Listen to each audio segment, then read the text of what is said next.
देखा तारू भौजी? बाप रे बाप, ये बड़ी बड़ी हवेली। भौजी रे इता हवेली देखा तारी ना, अगवा और चल तो का हवेला देखा। हवेला? ये हवेला का चीज है हो? भौजी रे हमर लोगन छोट घर का हवेली बोलीला, बड़का घर का हवेला बोलीला। अच्छा भौजी सोच रे, आओ जब सारा घर इतना नीमन हो हाँ तो घर में रह वाला प्राणी कितना नीमन आओ तड़िए यही समझ ल भौजी। हम बखरी देख लिए अगर ना तो पहचान ले अंगना सार कितना बड़ा होई। बाप रे बाप, इतना पहचान है? इतना ही ना भौजी, हाँ बखरी कितना भी बड़ी हो खत भौजाई, लेकिन मुहरवा छोटा ही हो खत। आओ पेट कितना भी बड़ा हो खत भौजी, लेकिन भोजन में थोड़ा ही जाता। आए भोजन भौजी भतार देखे चाहता रो तब हो भौजी ते भतारन भी तो परेशान रहत जी भतरसिया रुक जाए। ये तोर भतार हमें ये ना के ठीक है यहाँ कहाँ के ना बोल। अब ठीक हो ये भतार न ठीक हो बताओ, तमाम भतार बैठल बानी। ये सब एक तो पल लेना है परत है। भतारन का मंडी लगवैले बानी। मंडी ना है बासापुर मंडी में इनका सब चढ़ाई दिए भौजी का हमरा बिहार का खास तौर पर रीति रिवाज हो, जब पहिलका बार मौगी आवत है ना तो मौगा का गोड़ धरत मौगी मौका का लगाया हो का मतलब मेहरारू मनसेदू का गोड़ धरत है। तो तू खा देखो तारू भौजी, तू जाके भैया के गोड़ धरला, बड़ा बढ़िया बढ़िया आशीर्वाद देतो। अरे सुना पहले हमार बात, का हम इनका गोड़ धरब, हम गोड़ ओड़ धरब उरब न, काहे हो? शादी करावे कोई करावा नाही तो फलानी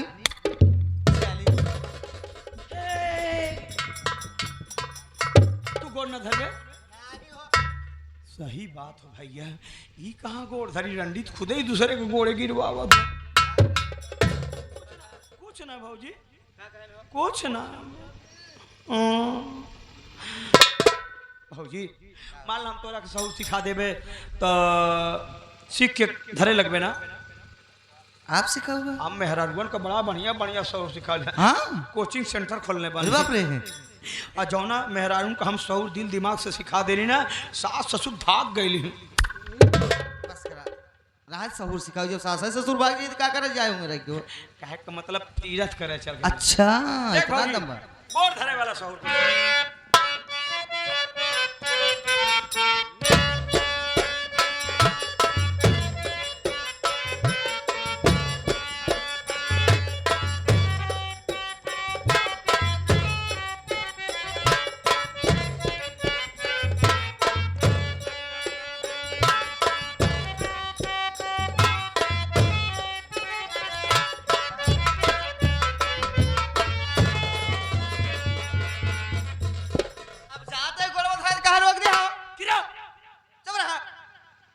ऐसे भाग के जा जैसे खेते में सांड पड़ल हो। अरे बाप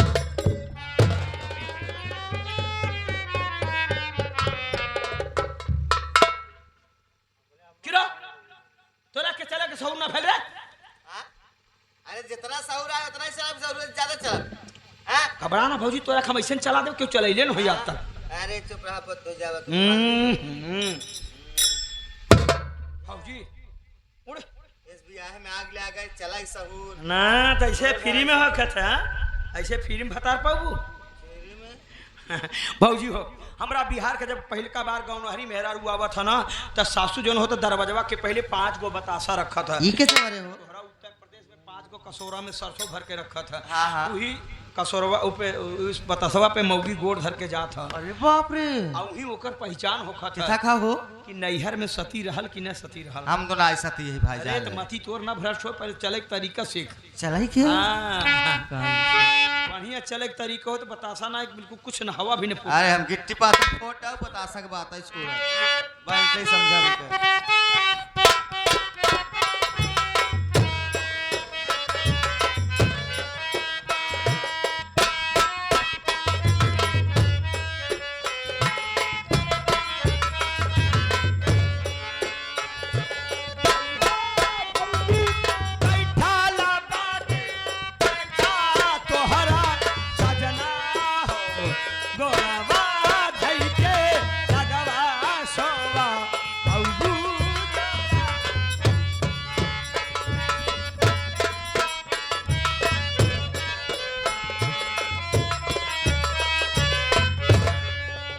जब लो बहे गंग जलधारा अचल रहे अहिबात तुम्हारा।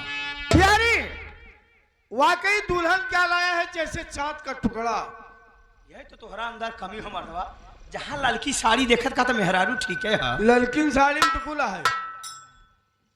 9 दिन भूखा रहली ना रात, हाँ रोजे नारियल फोड़त रहला। हाँ कोनो जरूरी ना हो मालिक कि नरियरवा में पानी हलकत तो नरियरवा सार सही होकत, कबो सड़ल निकल जाला। या बिना सुना भौजी को मुहना देख ला, बताइए नीमन हो तो बताइए ना, दूर पे देख। मोहित कह रहा है आज मुंह देख लो। ऐसे ऐसे देखबा। त्रेता युग में मर्यादा पुरुषोत्तम श्री रामचंद्र जी सीता मैया का मुंह दिखले रहे, तो मुंह दिखाई दे रहे, तू को दे दिया कंजूस। दे दूंगा यार।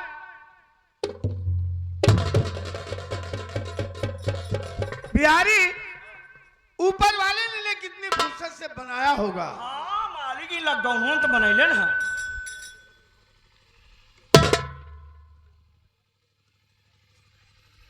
बिहारी हाँ।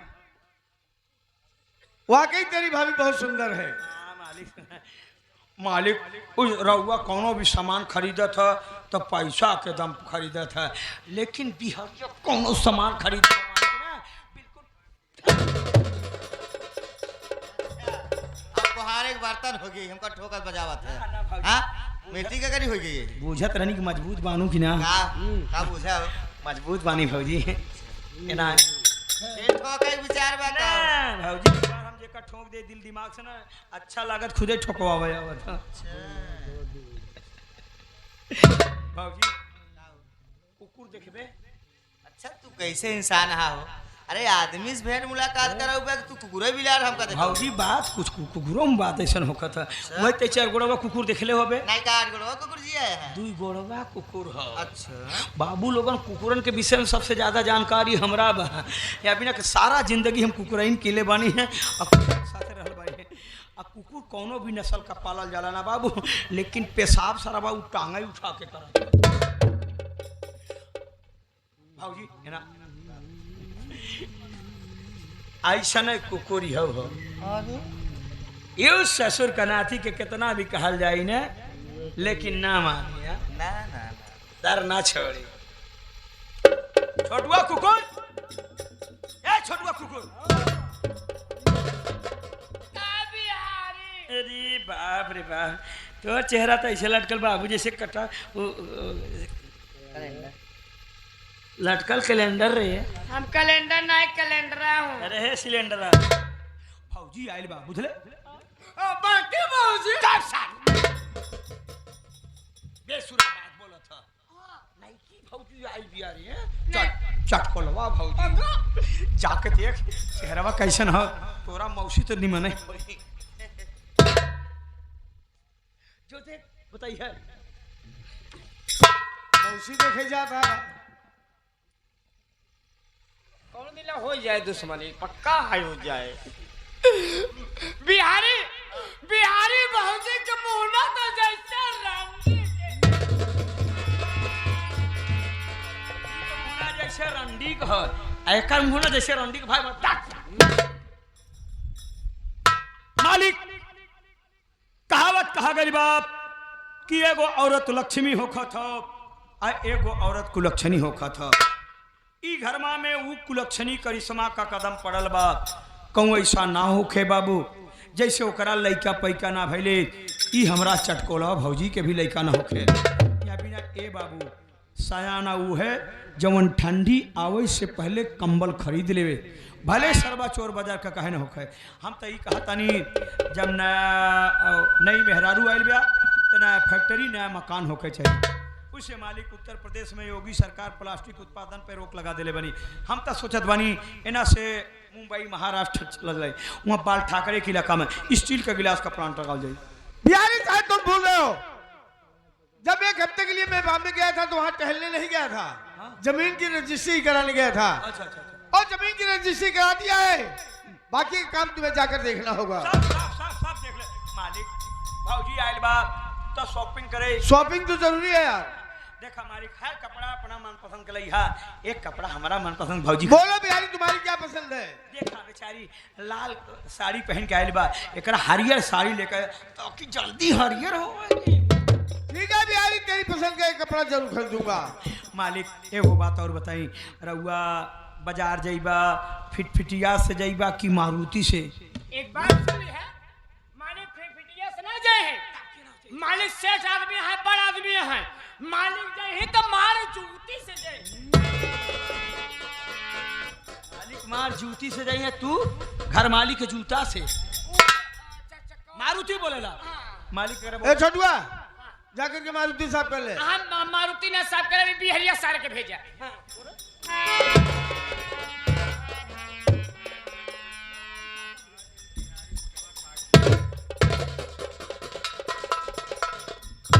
लेकिन मैंने आपका नाम नहीं जाना। मेरा नाम तो ममता है। हाँ भैया, जेकरा जेकरा ममता देखो आगे पीछे घेरले होंगे। कितना प्यारा नाम है ममता। क्या बात? अगर मैं तुमसे कुछ कहूँ तो नाराज तो नहीं होगी? नहीं नाराज। एक हरियाणा को शुद्धि गायन सकता। मेरी बात सुनो।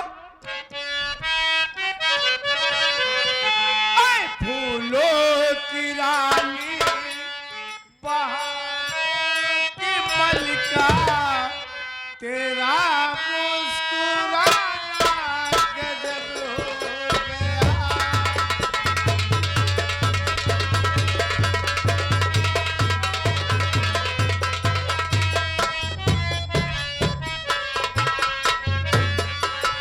फूलों की रानी बहारों की मलिका, तेरा मुस्कुराना हो गया।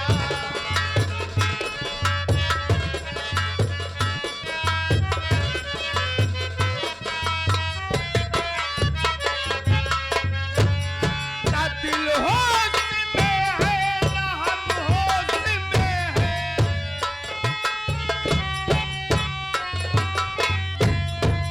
दिल होश में है, ना हम होश में है।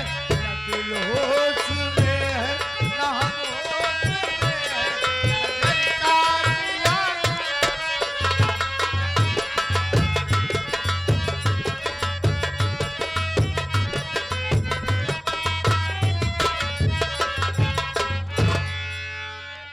बाबू लगल कहावत कहा गई बात कि अनहरे सियारे कपी पराई मेवा।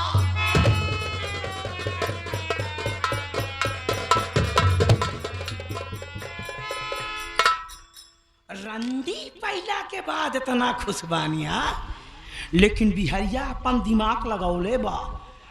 बुझलस कि बतैबा सोहन बाबू, रउआ मार्केट जाइबा फिटफिटिया से जाइबा कि मारुति से जाइबा? मेहरारू के दिखावे खातिर गप दे कह दिलन कि हम मारुति से जाइबे।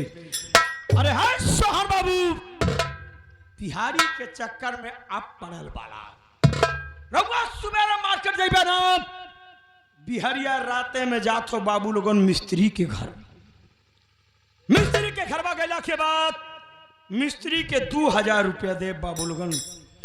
2000 रुपया देला के बाद मिस्त्री के बड़ा बढ़िया ढंग से समझेबे के मिस्त्री बाबू ध्यान दिया, जौना मारुति गाड़ी से सुबह सोहन बाबू मार्केट जही, तू राते में जाके उ गाड़ी का ब्रेक फेल कर दा। और ऐसा तरीके से ब्रेक फेल करी हा कि तू 4-5 किलोमीटर गैला के बाद ही गाड़ी का ब्रेक पूरी तरह से फेल होके के चाहिए। जब सोहन बाबू मार्केट जही 4-5 किलोमीटर गैला के बाद बाबू लोगन मारुति गाड़ी का ब्रेक हो जाई, सोना का हो जाई एक्सीडेंट में सोहना जाई मार। बाची ओकर भाई मोहना, ओकरा तो ऐसा मौत मारब ना, ऐसा मौत मारब ना जैसे पानी बोरला के बाद मूस का मौत हो।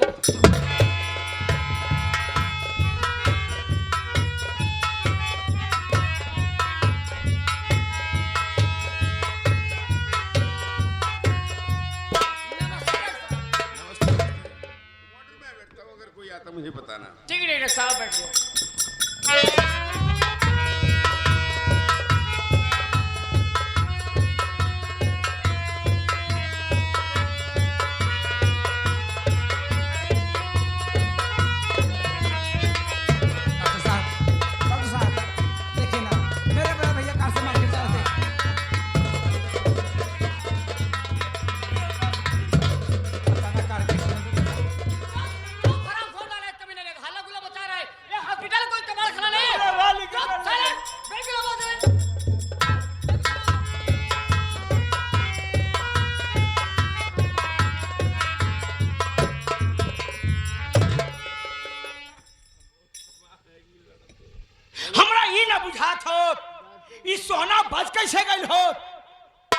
हाथों मिस्त्री ढंग से काम कर ले सना आ 2000 रुपया लेके चल गए।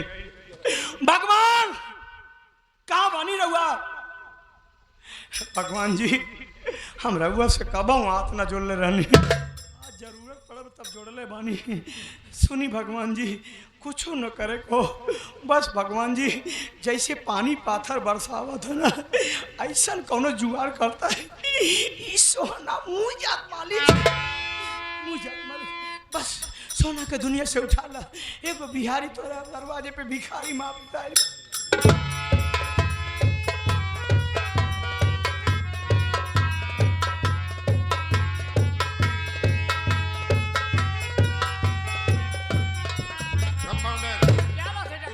सर पे इतनी गहरी चोट आई कि चोट आने के कारण उसकी दोनों आंखों की रोशनी चली गई। ये तो गजब हो गया। अब वो बेचारा जिंदगी में दोबारा नहीं अब देख दुनिया नहीं देख पाएगा।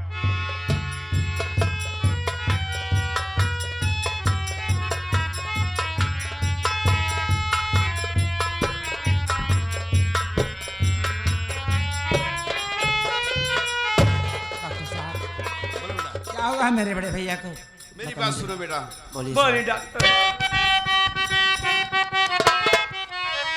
दोनों आंखों की रोशनी सुनो खो, अब नहीं देख सकते हैं ये जहां। नेत्रदानी अगर कोई हो संसार में, फिर दोबारा ये देखेंगे ये जहां।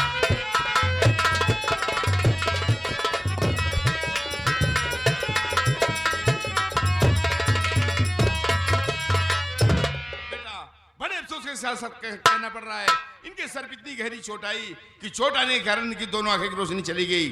अब इस जिंदगी में कभी दोबारा नहीं देख पाएंगे। ओ माय गॉड डॉक्टर बाबू, क्या कहावत कहा गई बाप कि फर्स्ट गार्ड ऊपर वाला होखा था, सेकंड गार्ड रहुआ लोगन होखा था। कौनो विकल्प कौनो उपाय हमारा मालिक के दुनिया देखे खातिर? एक विकल्प है की बाबू? अगर कोई इंसान अपनी आंखें दान देना चाहे तो उसकी आंखें निकाल के इसमें ट्रांसफर की जा सकती है और दोबारा रोशनी आ सकती है। डॉक्टर बाबू रहुआ तो न जमीन को बोला तानी न आसमान को बोला तानी। क्या डॉक्टर बाबू इस सतयुग द्वापर त्रेता ना हो, ई घोर कलयुग हो, घोर कलयुग हो। के ना कलयुग में कौन इंसान अपना दान दे सकत हो? कि ऐसी बात नहीं बेटा, बहुत से लोग किडनी दान करते हैं, ब्लड दान करते हैं, नेत्र दान करते हैं। अब तो जगह जगह शिविर लगा रहता है। अरे ये दिखावटी होखा था बाबू। ऐसी नहीं बात है, पता करोगे तो मिलेंगे। हमार मालिक दुनिया बिगड़ गई हो, ये बताओ पता नहीं कौना का नजर लगल बा। ये कौन है आपके? हमार मालिक हमार दुनिया मान तारी बात सब का बोला तेरा बाबू मेरे जीव से पूछे। समझ रहा हूँ।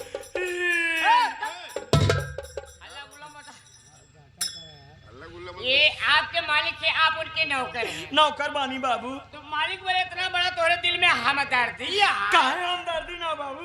देखा तारी कितना भागा दौड़त बानी, हम कितना परेशान बानी। सही है। हाँ जब मालिक बड़े इतना बड़ा हमदर्दी में इतना बड़ा प्यार बा, कैसे ना प्यार रही बाबू? तो हमार बात माने अपन दोनों अखियां निकाल के अपने मालिक के दे। अखिया हे हम अपन अखिया। अरे बाबू अखिया दे दे, बात ऐसा ना हम ब्लड कैंसर का मरीज बनी, हमरा चक्कर आवत। डॉक्टर साहब मैं आपसे कुछ कहना चाहता हूँ क्या साहब। कहना चाहते हो?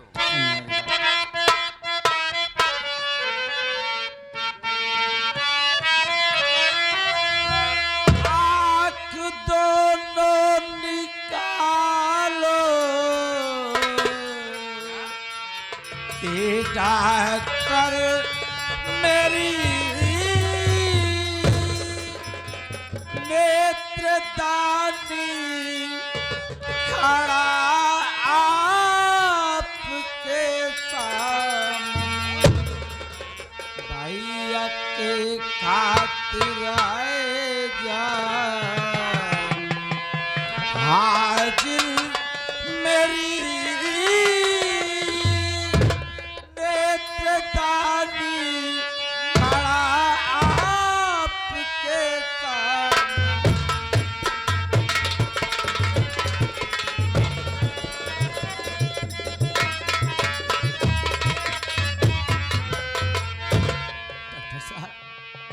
ये मेरी दोनों आँख निकाल कर मेरे बड़े भैया को लगा दीजिए डॉक्टर साहब।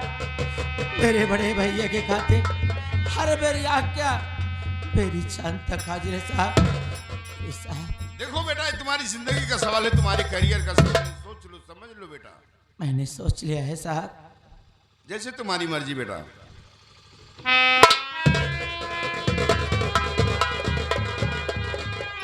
बारे मोहन बाबू वाह, यू आर ग्रेट मैन। रघुआ महान आदमी बनी।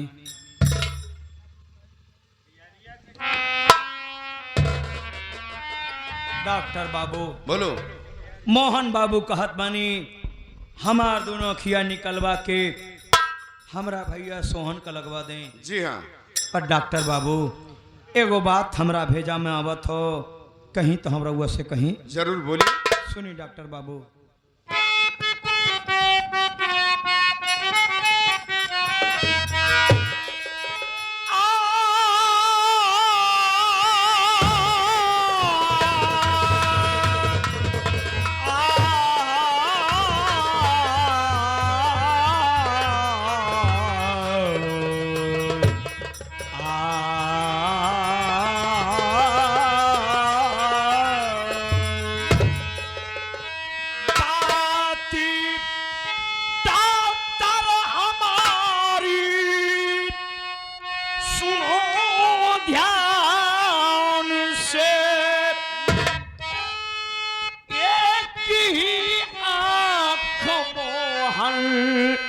की लगा दीजिए ताकि दुनिया में दोनों सलामत रहे।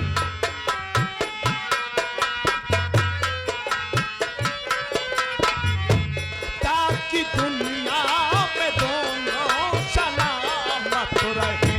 ताकि दुनिया में दोनों सलामत रहे।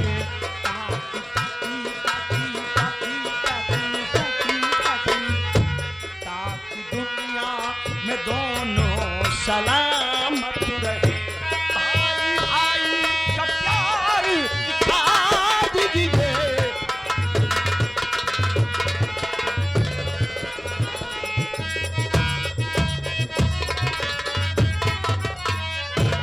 डॉक्टर बाबू एगो कहावत कहा गई बा बाबू कि भरसाय ससुरी लीपल गई, हाथ करिया के करिए रह गई।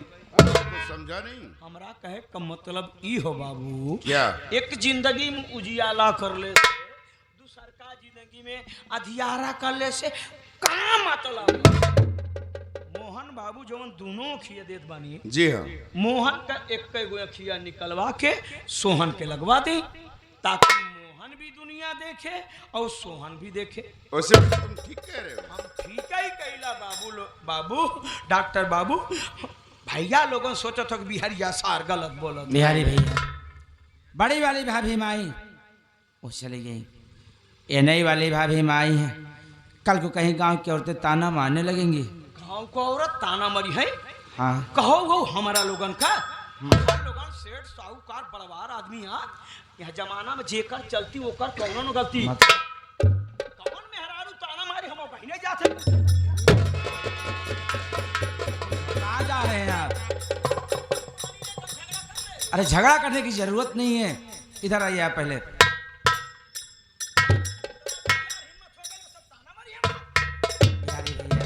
एक बार आप भाभी माँ से पूछ लेना तैसे बोली ना, गांव का औरत का ये गांव का औरत बोली हो वो हमारा आगे दस मेहरारू हमारा आगे फेर हो। नहीं जीत पाएगा, आप बात करो।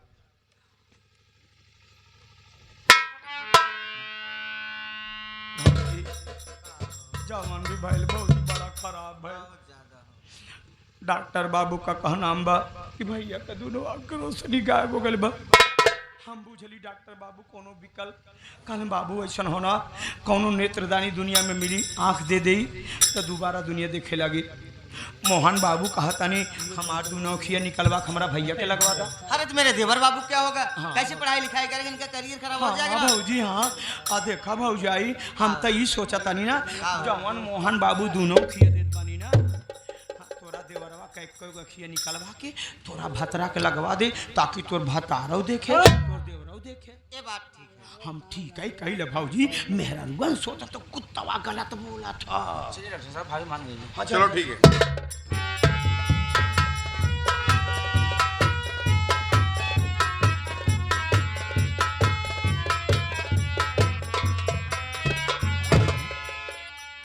खाई बिना के मारा था बाबू लोगन, जेकरा ना बोले आवा था ना दिमाग रहा था।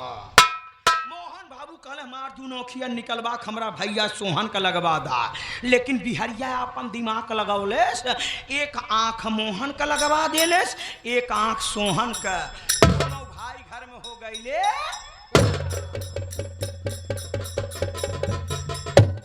दोनों भाई घर में हो गईले काना। तब भैया ऊपर वाले तुम लोग जाना, चौना घर में रही दूध को काना खाना।